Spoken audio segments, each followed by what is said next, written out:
Good evening, everyone.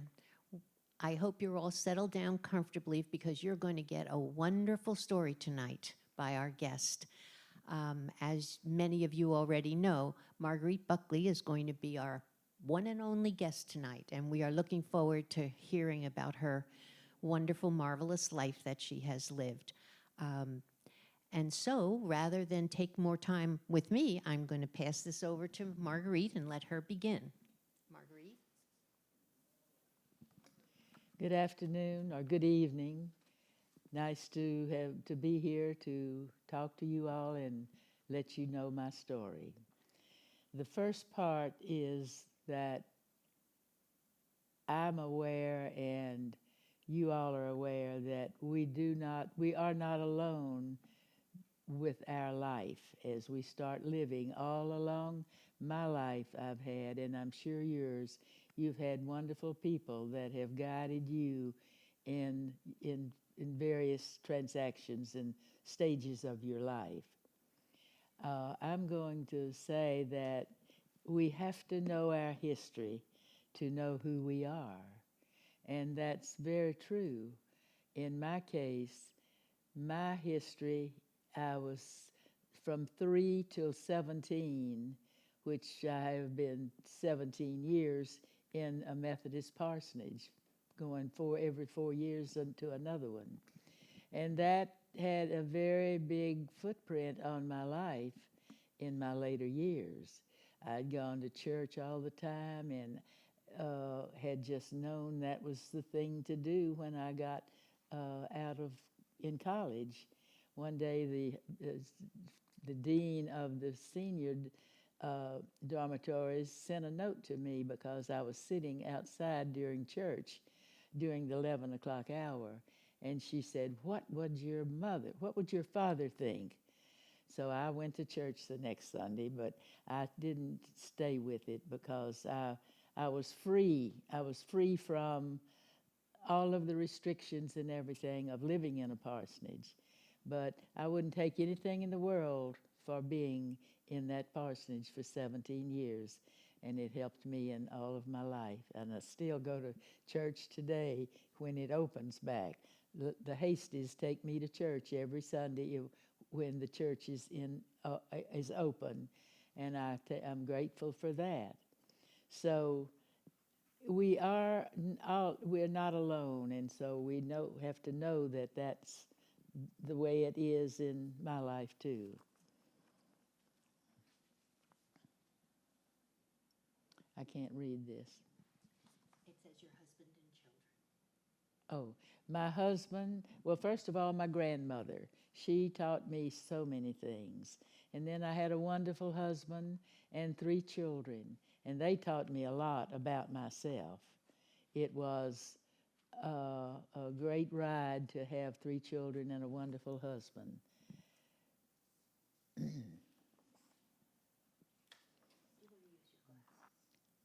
What? Your glasses, would that help? This is I don't know. I'll try that.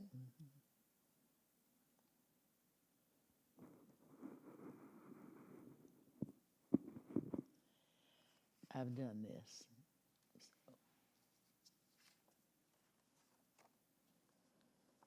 When World War I was over, my father came home, went to Shreveport, Louisiana, in the northern part of Louisiana, to work in a bank. And he met my mother in some way, and they were married. They bought rented a little house, and my Aunt Dot helped my mother make curtains and all the things that ladies do to make a house more comfortable and pretty. And then pretty soon they were making baby things because I was on the way. So that's what they did then with that. So I was born June the 28th, 1922, in a sanitarium, a Shumpert Sanitarium in Shreveport.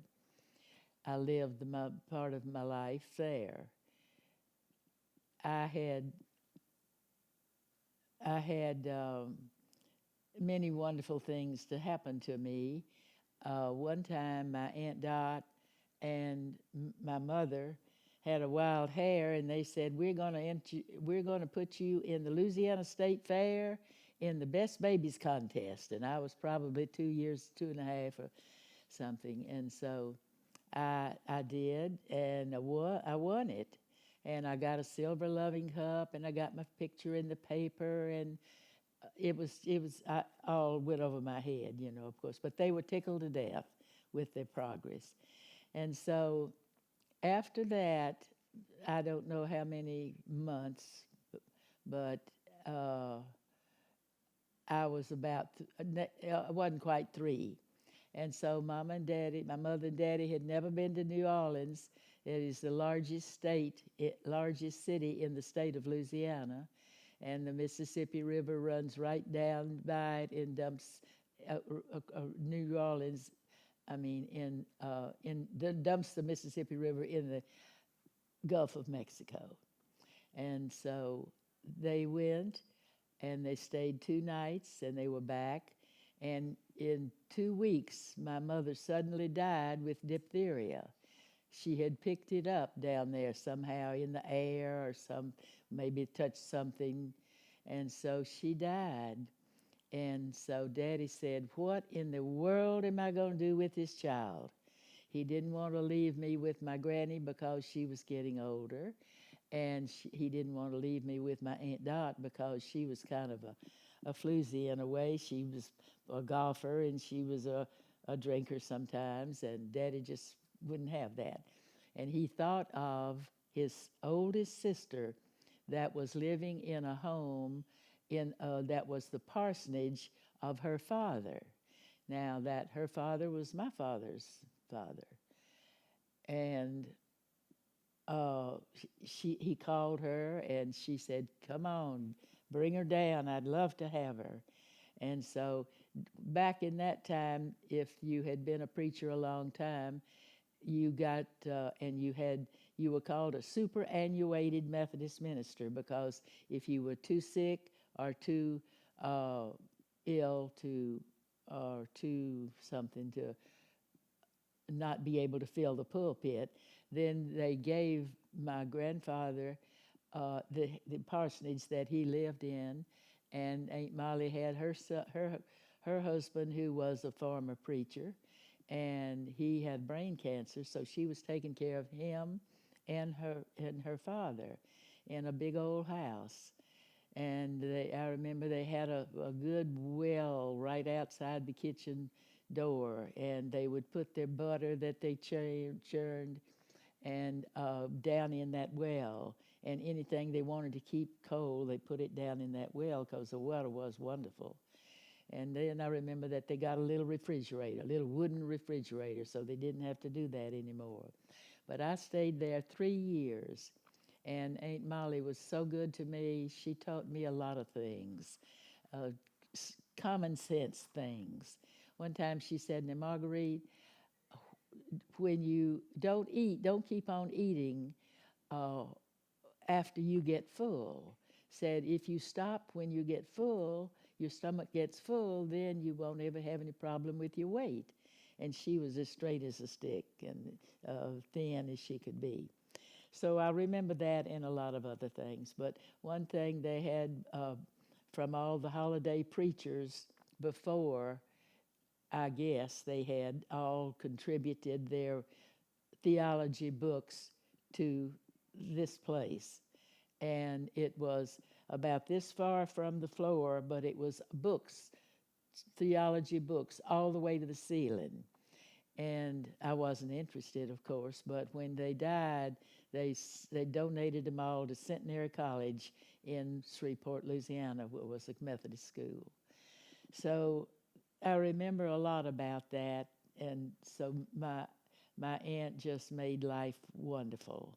And so my daddy came to get me when I was 3 years old. He had been to Atlanta to go to seminary to become another holiday Methodist minister. The only thing about that was that he had a new wife, and we looked at each other and sized each other up and had our own thoughts. But I didn't know enough to have big thoughts about it, how bad or good it was. So I began my first time to be with my new mother, my new granny, my new mama, and she was of German descent, and she was trying to learn how to be a Methodist minister's wife, and she was probably only 29 years old then. And so we had a nice time. We had to do all of our own work, and we never had anybody to come in and cook or anything. And so I helped her. We did everything together. And one day she got her arm caught in the washing machine, in between the rollers. And I was there, and I quickly pulled the plug, and we got it out. Another time, Daddy always had a big garden, and so we had to do a lot of canning. And one time she had about a dozen tomatoes in quart jars in the water processing, and her apron, on her apron, got caught in the on the handle or something and spilled all over her. And Daddy was there, and he pulled her quickly away so she didn't get burned badly. But it was a terrible time. And then I had to do all the work. But anyway, we made do, and everything worked out fine.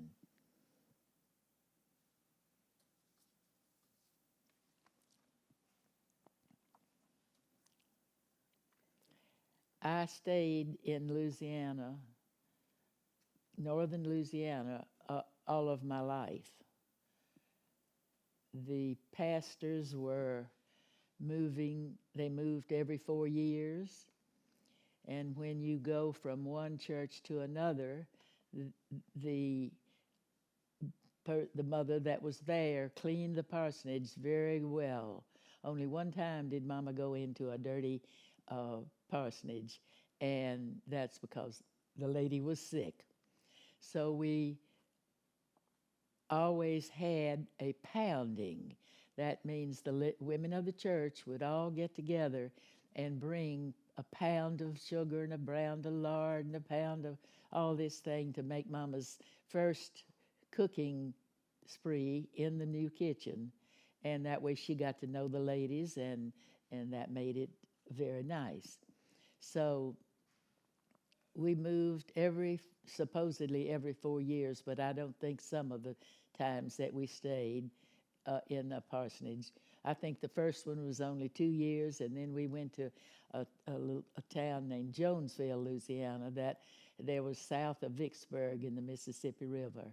And the alluvial sands and came down, and even that far from it, the soil was wonderful for gardening.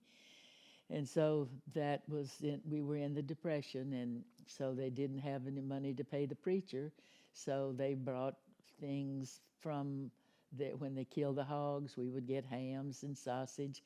We'd get a lot of sugar cane too, because Louisiana is full of sugar cane, and everybody there knows how to strip it and get down to the inside and know how to press it out, press the juice out, and then they make sugar cane syrup. And so preachers would get, maybe when that was the time to do it, preachers would get 4 or 5 little tins, 1-gallon tins of the sugar cane and the sorghum sometimes, which wasn't as good. But all these things we had as we went along.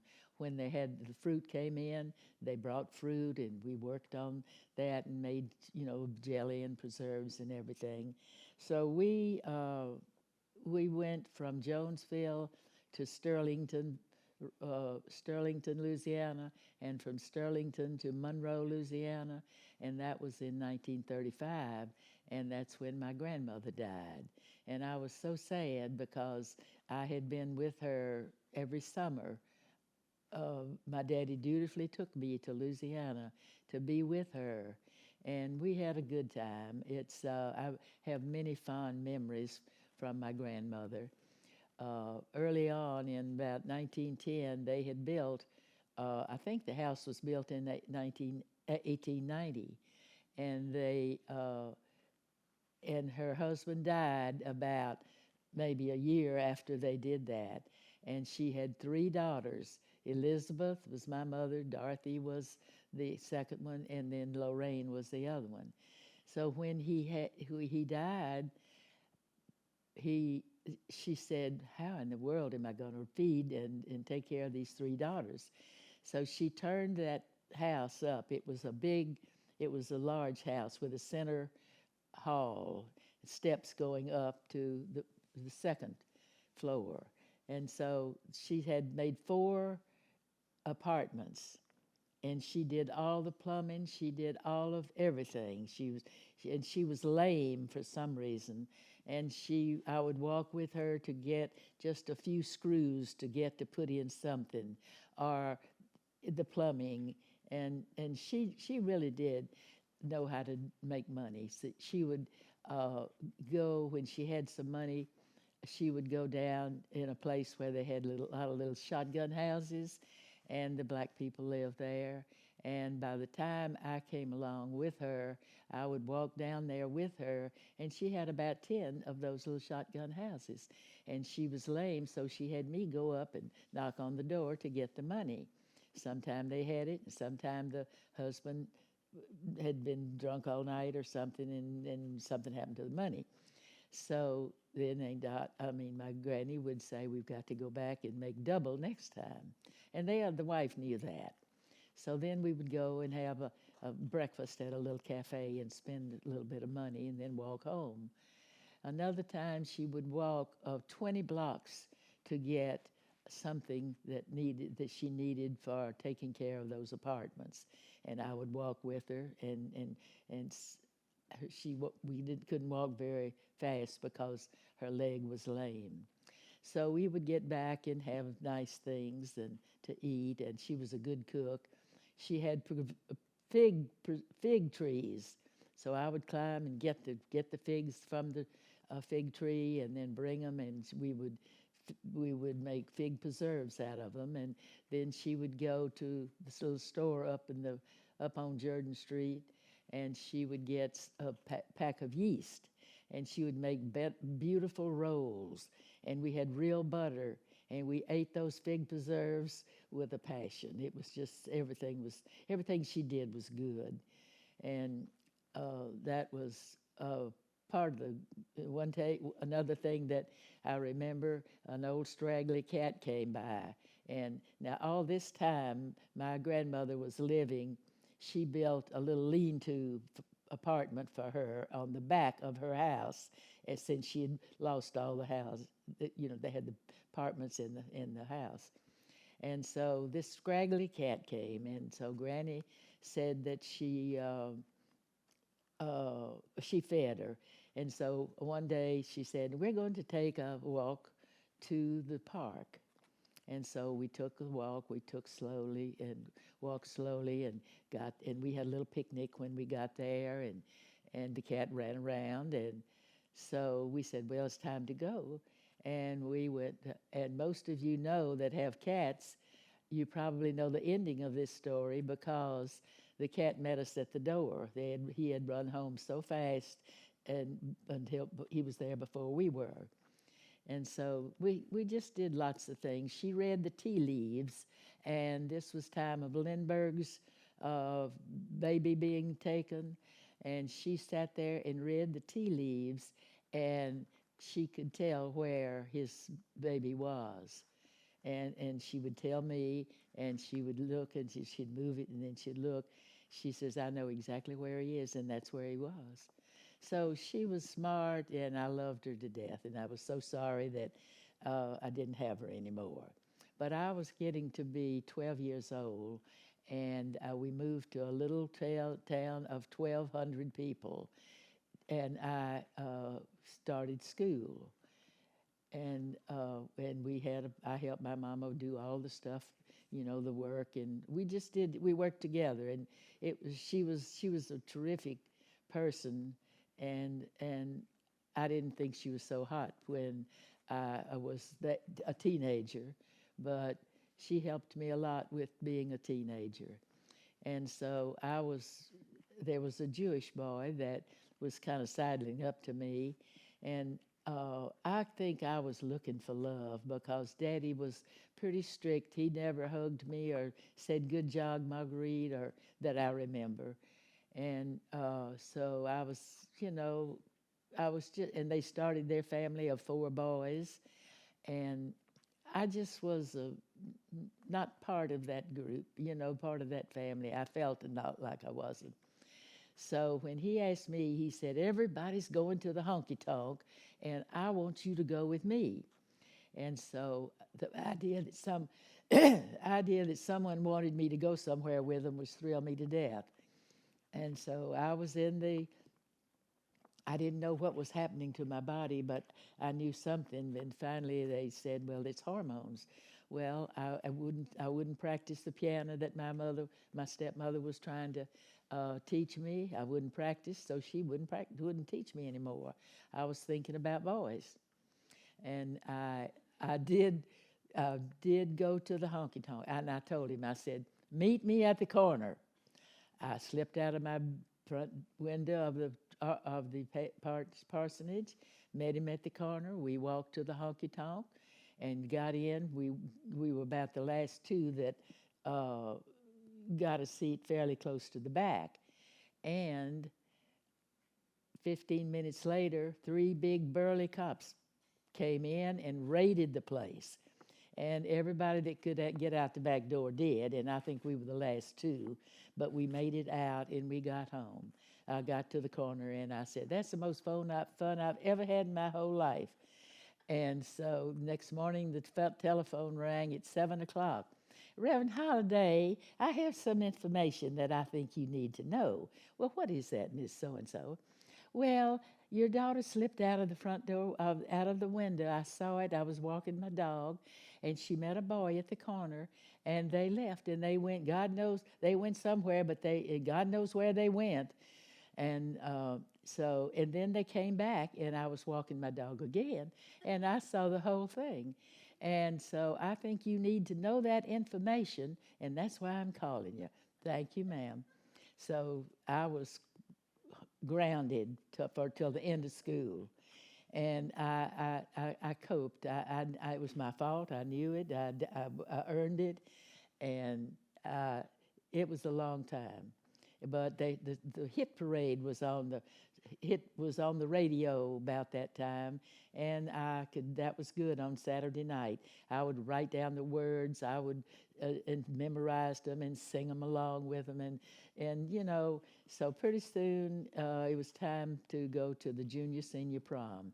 I had made my dress in home economics, and so my mama said, "Now Sam, she's done everything you told her to do.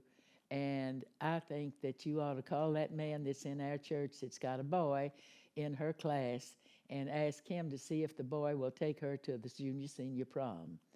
Well, he did, and we did. And that was wonderful because I was like a caged animal out a furred a dog or something out in the car or in the where we went.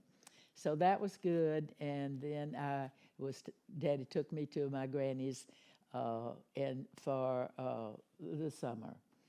So that was the last year that I was in school, and that was the senior year, and that was very calm, and everything was fine. And let's see. And Marguerite, you got a very nice surprise from your grandma when you were there this time, didn't you? Oh, yes. In 1935, when my grandmother died, on her deathbed, that she promised me, she said, "Now I've got $2,000 in the bank for you, and I want you to get your college education."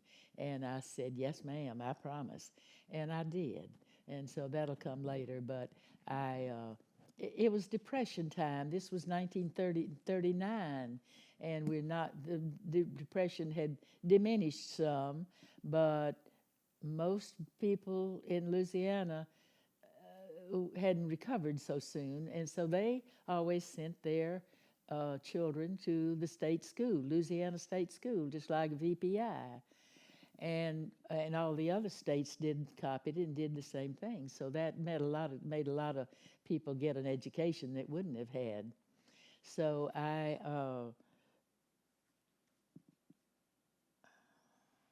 can't read this. That was about the summers that you spent with your grandmother. Right, and I've described that. They were glorious years. Daddy came and got me, and then I was back in the parsonage again. And I graduated in 1939, and they gave me a cedar chest, if you can imagine, for my graduation gift. So I went to Shreveport, and my Aunt Dot and I sewed some things for me to take to college. And one was a bedspread. She got some material called duck, I think, and it's very sturdy and cheap.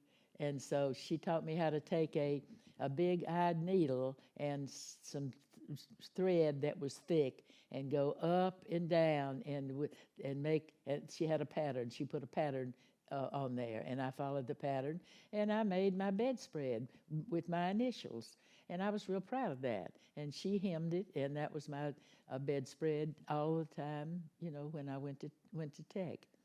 So Albert decided that he had to join the Air Force. We had 2.5 years there in school, and we were a number on the campus. We were together all the time. And so he left, and I was the last part of the last year there, the third year, by myself. And then I went to summer school for 3 years, and then it was over, and I had one course to take. I took correspondence course at my father's home, and that gave me an education. And so I was glad to be able to be free of school, because it was hard for me. And Albert had gone and gotten, well, he joined a Pi Ka fraternity, and I joined a Sigma Kappa sorority. And he gave me, I was pinned to him, I have a pin right up here on my, every day I wore that pin, and it had a little thing on side. So I enjoyed the sorority, and we did some nice things and good things. And he had gone to Bastrop, Louisiana, where a cousin had a jewelry shop, and he got my wedding ring. He gave him a really good deal. It was about looking like a grain of sand, but it was my pride and joy. And I kept that until we'd been married 25 years, I think. And so Al, the oldest one, was married, and his wife said, "Don't you think she's had that ring long enough?" And Al bought this girl that he was married to that time lots of diamonds and things, and he had gotten to his master's degree, and he hit Nashville, Tennessee at the right time, and he was working in industrial and commercial real estate, and that was the prime time. And he was a hard worker, and he wouldn't get to home sometimes when we were down there till 8 o'clock. We would have to eat dinner earlier. So, but he did well. He became a wealthy man, and he has a son now that's not that way. And he just can't understand why Bill doesn't do more, but he has a wife that has too many demands on him. And he lived in a little house down on in his valley. The house is up here, and he could see when Bill's car was coming home at 2 o'clock in the afternoon, and he got just furious with that. But so they moved away to another place, and they had one child. So we.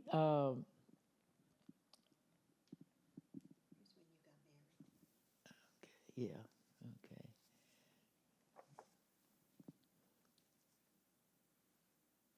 It was 1942 now, and so Daddy had taken me over to Shreveport, and it got me some clothes to get married in. And then I came back to Monroe because Lucille Buckley had said she was going with me. She couldn't stand the idea of me going to St. Louis, Missouri to get married by myself. And I thought that was dear and sweet, and we took a train. And then when we got there, we got a cab to the hotel, and it was the longest ride, just awful and I finally said, "Are you sure you are not lost?" And he said, "No, ma'am, I'm not lost." And I said, "Well, we've been riding so long."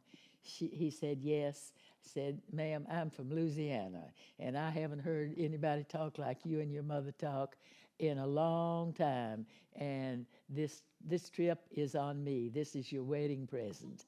And so we were tickled about that.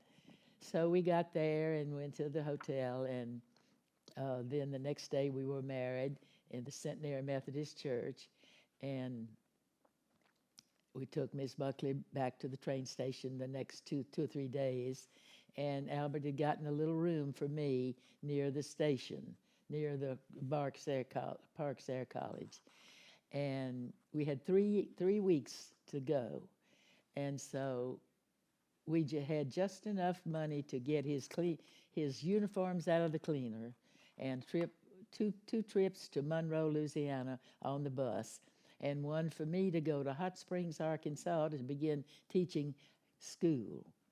And our daddy said, "Now I've read about those B-26s, and they are low flyers, and he may not come back." As it turned out, 3/4 of his 8th Air Squadron did not come back. But he had an R&R, and he came home, and he saw his child for the first time.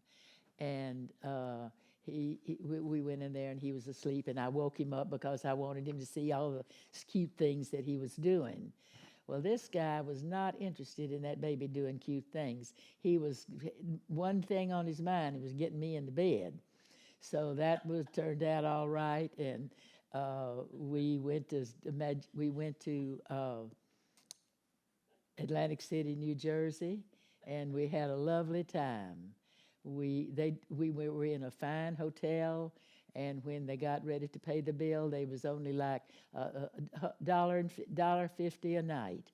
They did that for the military, so that was good too. And we stayed up all night talking about our life. We were going to save the world, and he went back that next morning, and I went back with 3 girls that were from Texas. So we came down the East Coast, and I saw so many things I hadn't been anywhere. See, I was in Louisiana for 20 years, and we were inland. So anyway, that was a lovely trip to go down and see all the ocean and just enjoy the scenery. The girls wanted to go to St. Augustine, Florida. They had heard all about it and how pretty it was. So we went and spent the night, and we just loved St. Augustine, Florida. It was just lush and beautiful.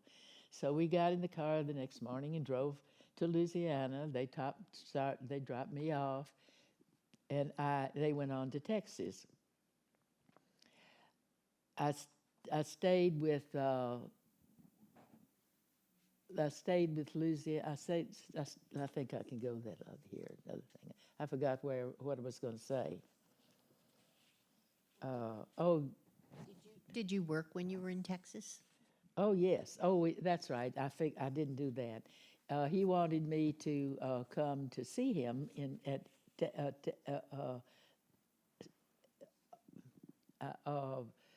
Oklahoma City. So I did. Got a train, went up, saw him. He had to go back to the base Sunday afternoon, and I didn't have enough for a cab, so I said, "I'll just walk to the train station." So I did, and I walked, and I walked. And finally, I saw men in there drinking coffee at a little cafe, and I said, "Can you all tell me how much farther it is to the train station?"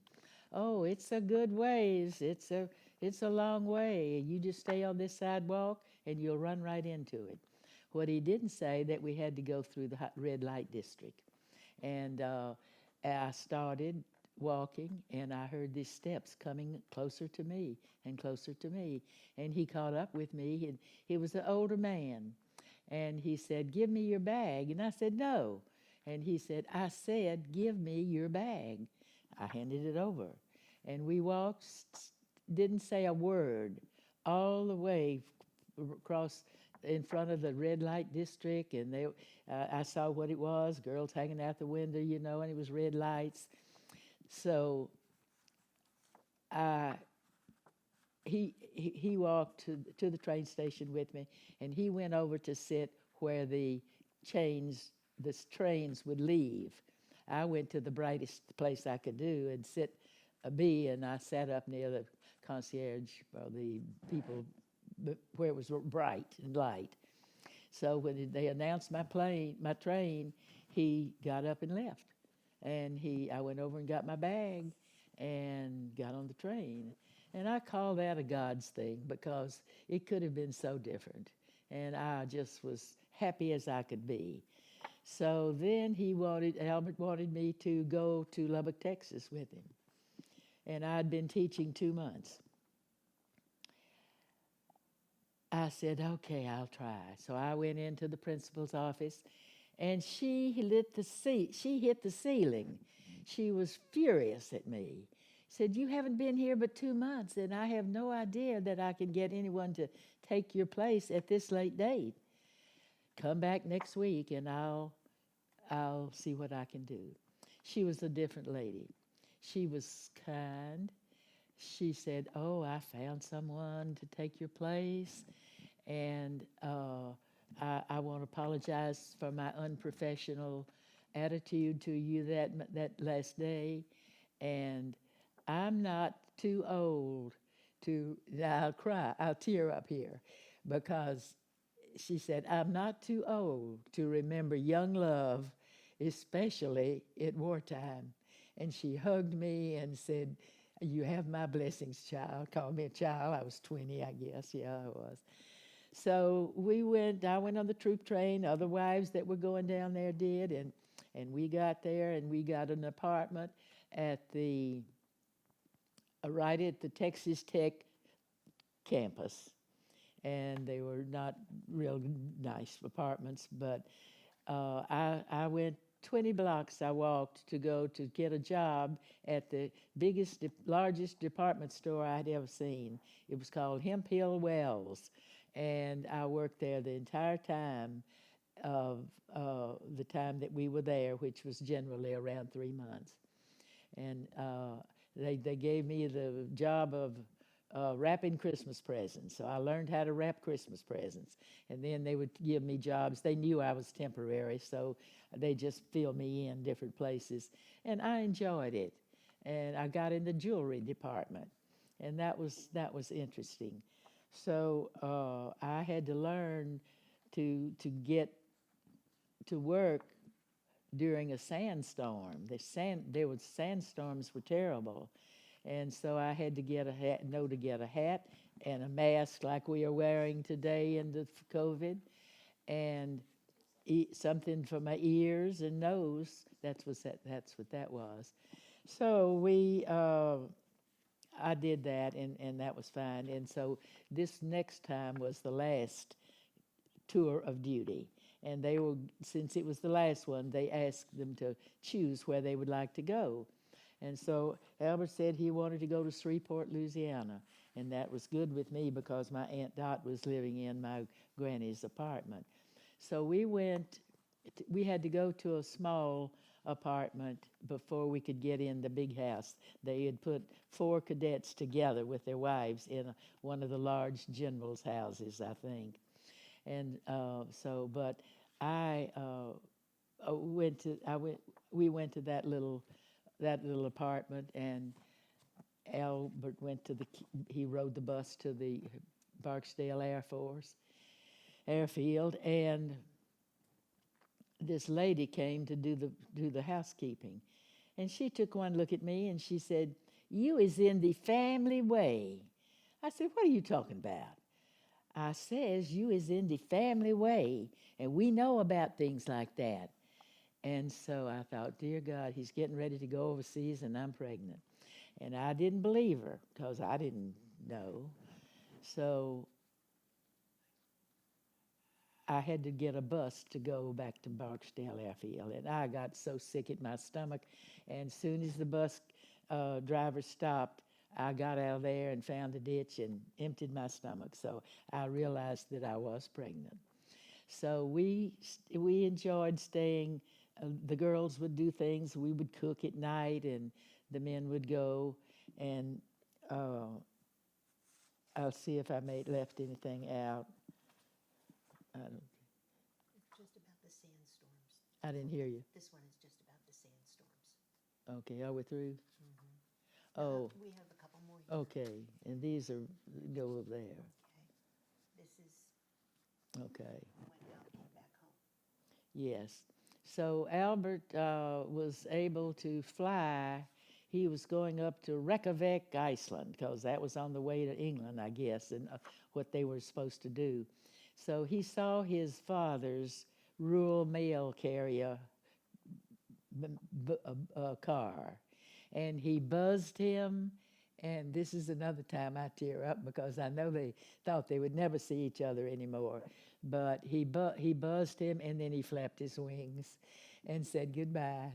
So he was there 9 months until we saw him again, and he had an R&R, and saw his new baby. I've said this, and so. But it was when he started looking for a job, and he was Oh, yes. looking at the guest company. That's right. And so when he came home, did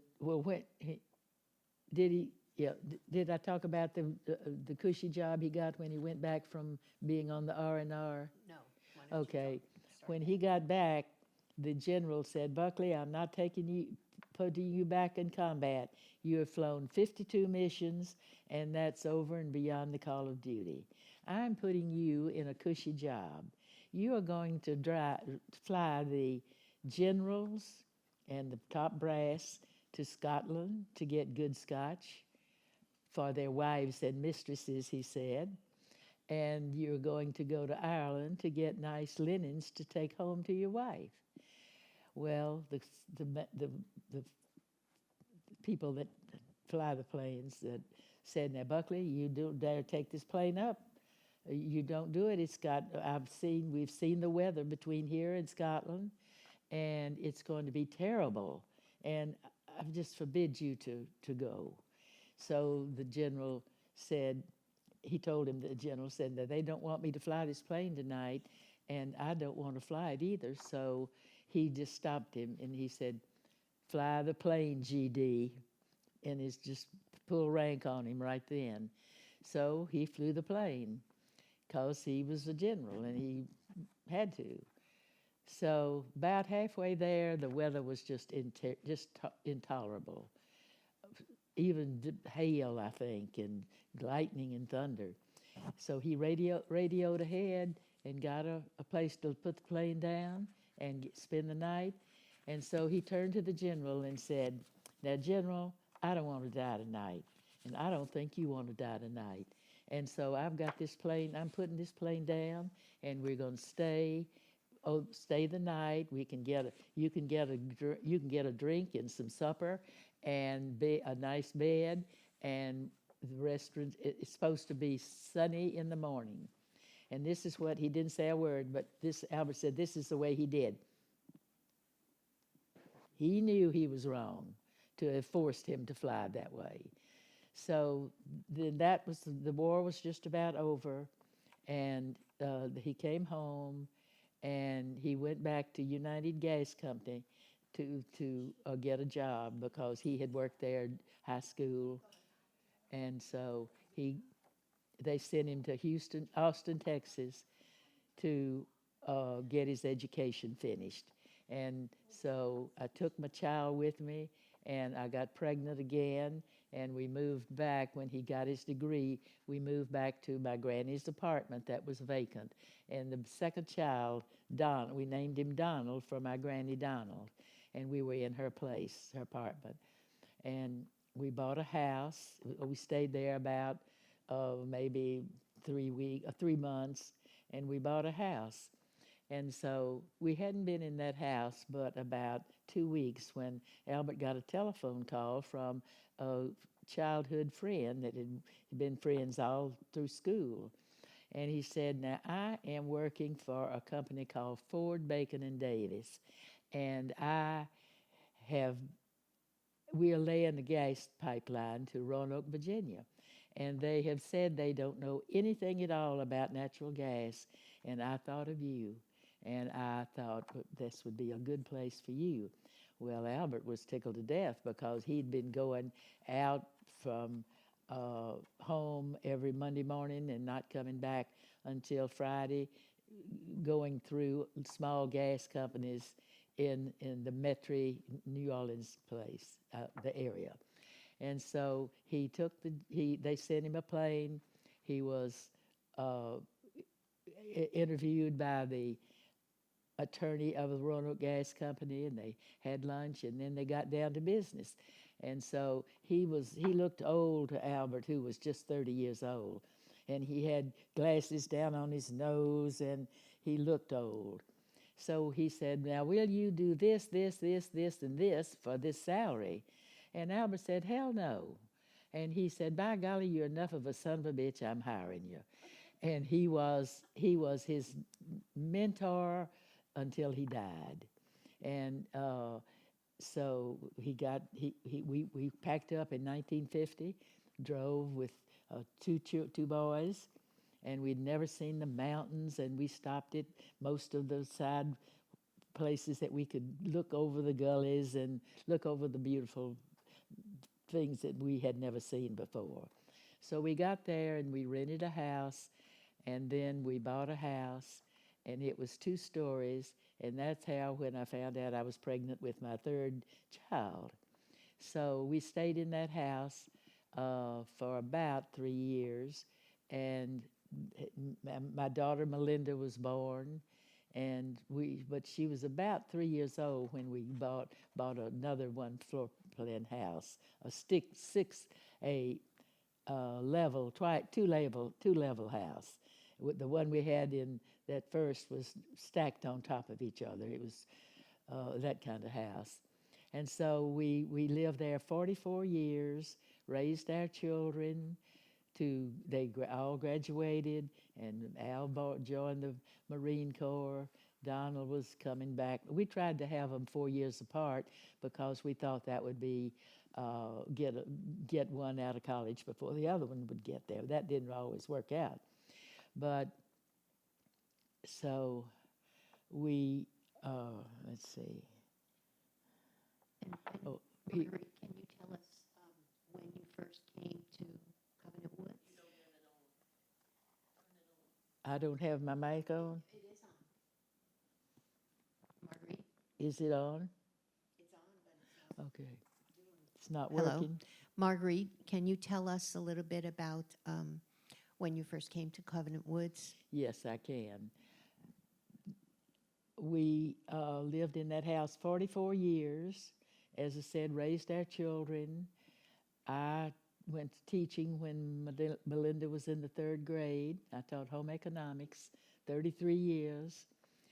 And we did our own yard work. And so Albert was,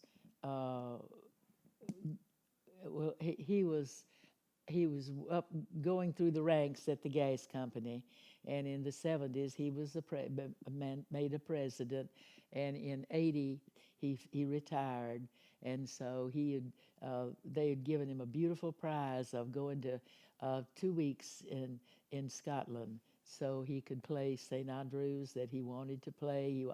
He dreamed of going to Scotland and playing St. Andrews. So we had a couple go with us, and it was a lovely trip, and we got back, and it was about time for us to think about not having to mow the yard, and Albert was getting older. It was in the 80s, And so we sold our house and we went to a condo. And we stayed in that condo 10 years. And Albert was showing signs of dementia. He played bridge or cards or different things, and he was so slow that the guys made fun of him and said, "Oh, you're too slow. We'll be here all night." And one of them said, "All right, Buck, either pee or get off the pot." And that finished him off. He was through. He got out of everything, and he said, "I'm ready to go to Richmond." And so we packed up and we went to Cross Ridge. And there, we were there the Thanksgiving of 2006. And I had 18 months there with him. And we went on some trips with Al and went to one to Costa Rica and the last one to New Orleans to see the Mardi Gras. And that was just about the end of him, because we walked a lot, and my daughter didn't want him to go, but we did. And so we flew back with Al, and about a week later, we wanted to go to a movie with Next Door Neighbor. And I had been driving for about 2 years, so I got in the driver's seat. And Albert was so nice, because when the doctors evaluated him, they said, "No more driving." And he would just peacefully go and get in the passenger seat. And so the lady we were going to, the couple we were going to the movie with, the wife was in the passenger seat, and the man was getting in the back seat on the other side. We heard a thump, and he had fallen down on the basement floor. But he wanted to go on to the movie. So we went, and he was feeling not too good at the end, but he stayed. And we got him home, and the man helped him in the house, and he sat him down at the kitchen, and I said, "Can I fix you some supper?" He said, "No, I want a big scotch." And he took it, and I got him in bed, and at 5 o'clock that morning, he said, "Call the ambulance, because I'm in too much pain." So he stayed in the hospital 33 days. They fixed his hip. It was broken. And he got Mercer. The nurse came to me and said, "Miss Buckley, I have bad news, because he has Mercer. And Mercer is something that we have no antibiotic to touch." So they had to put him in quarantine. And everybody that came and went had to dress with the plastic, everything. And he stayed there for a while. And then he was moved, and the doctor said, "I think we can't do any more for your husband, and call the family." So they did, and we had a family meeting, and Al and I were the only ones there, and my daughter got her feelings hurt because I didn't hold him until she could say goodbye to her daddy. And she's gotten over it, but that was never in my mind. I just couldn't face that. I didn't even think about it. So he died, and we had a lovely funeral at a funeral home down on Staples Mills Road. This Cross Ridge was on Staples Mills Road. And he had a nice funeral. People from Tennessee and Louisiana and family, they came. And we put he was cremated, and so we kept his box on a chair that he stayed in, would sit in to watch television in the front bedroom of Melinda's home. Marguerite, I'm sorry to interrupt you, but we're going to have to end because we are at the close of our program. All right, okay. But thank you so much. You have given us vast pictures of your life. Well, I talk too much, so. No, you didn't. not at all. But Well, thank you so much. Thank you, and thank you for listening to my story. And God bless you all, and have a good night. I hope you'll all tune in next time around, not this next Wednesday, but the one following, and we will have another special guest I'm looking forward to because it's someone I don't know at all. So it will be interesting for me too to bring them here. Thank you all for listening, and we'll talk to you soon. Bye-bye.